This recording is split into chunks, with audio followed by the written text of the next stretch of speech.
seperti tarawehan yang sering kita lakukan. Sholatnya betul-betul serius. Itu akan permanently change the structure of those part of the brain that control our mood, give rise to our conscious notion of self.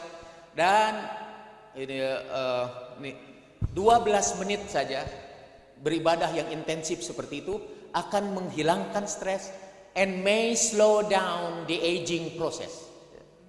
Jadi buat ibu-ibu yang biasa sangat concern dengan kosmetika, sekarang tinggalkan kosmetika dan lakukanlah ibadah dengan sangat serius. Yang kata contemplating a loving God, ya, merenungkan tentang Tuhan yang penuh kasih sayang, itu increases feeling of security, compassion and love. Jadi kalau kita membayangkan Tuhan itu yang penuh kasih, bukan Tuhan yang preman itu.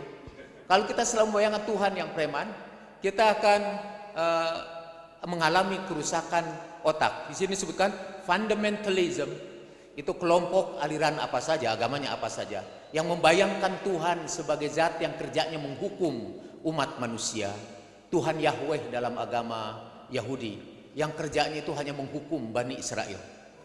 Nah itu kan fundamentalism yang melihat orang semua dengan penuh kecurigaan, can permanently damage your brain, dapat merusak otak Anda secara permanen. Intense prayer, tetapi sebaliknya membayangkan Tuhan yang penuh kasih, itu akan membawa kita kepada compassion, rasa kasih sayang di antara sesama manusia dan memperbaiki otak kita, ya. Oke. Saya kira saya berakhir dari situ. Penjelasan lebih lanjut, bacalah buku ini How God Changes Your Brain. Dan di dalamnya ada petunjuk-petunjuk bagaimana menjaga kesehatan spiritual otak. Bagaimana menjaga kesehatan otak, dan saya baru tahu juga di sini dari buku ini bahwa menguap ternyata sangat bagus untuk kesehatan otak. Yawning, menguap, apalagi ditambah stretching, itu ternyata membantu kesehatan otak. Saya juga baru tahu bahwa duduk lama untuk belajar itu merusak otak juga, tidak membantu proses belajar. Karena itu belajar dengan banyak bergerak, lari ke sana kemari, itu lebih bagus untuk otak. Sekarang saya di sekolah saya terapkan itu saya kira sekolah kami itu anaknya dan dia sudah menemukan anaknya itu setelah dikirim ke Mutahari, otaknya menjadi lebih baik, lebih sehat dan lebih bagus ketimbang orang tuanya.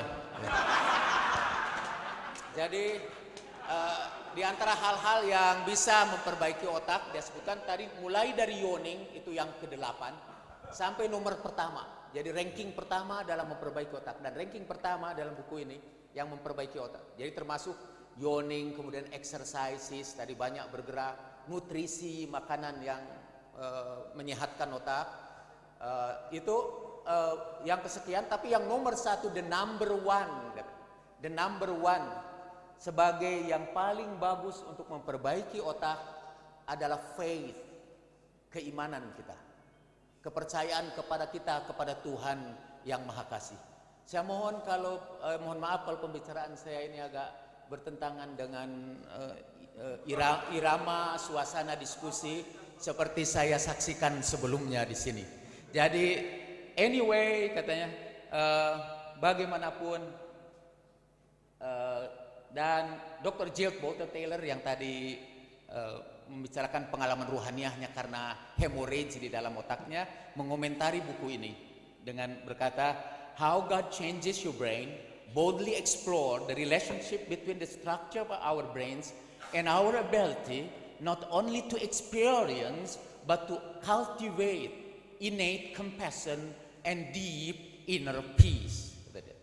Jadi memperbaiki otak itu juga dengan cara agama bisa mengembangkan compassion kita dan kecintaan kita kepada sesama manusia, increasing those mirror brains in your brain. Mohon maaf. Ya, kita tepuk tangan. Nah, Bapak Ibu, kita telah dengar Kang Jalal menyajikan apa yang beliau sudah siapkan, termasuk juga memutarkan bagian dari YouTube yang diambil olehnya dari TED.com.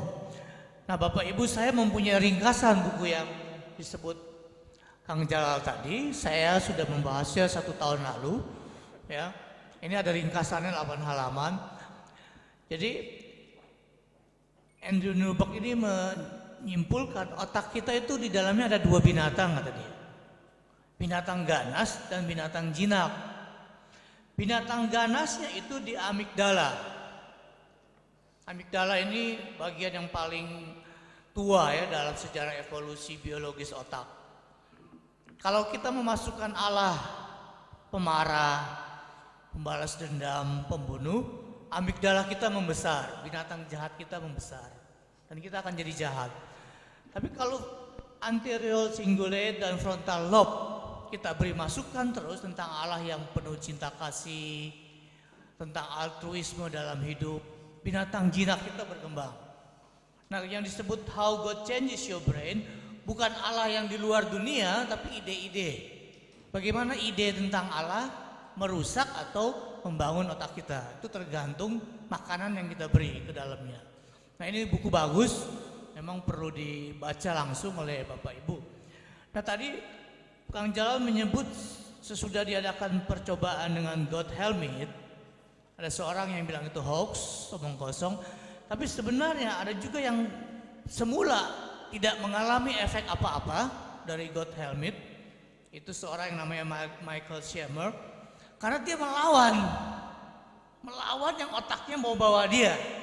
Sehingga tidak pernah mengalami kehadiran yang ilahi. Tapi begitu dia ubah pada tahap kedua, menuruti kemauan otak, dia masuk pengalaman-pengalaman rohani yang semula dia mau lawan, begitu.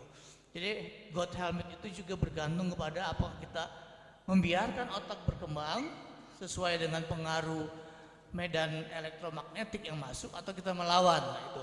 Nah, sekarang kita punya waktu tinggal 15 menit. Kalau nanti kita mau perpanjang boleh. Silahkan Bapak Ibu yang mau bertanya kepada Pak Ryu dan Kang Jalal ke depan menyebut nama. Dia silahkan. Siapa? Nama Anda silahkan ke depan.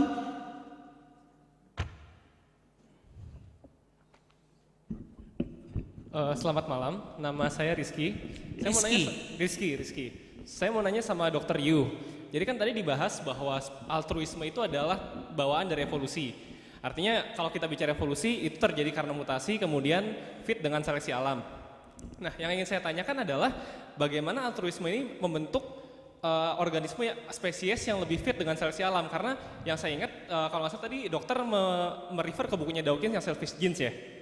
Nah,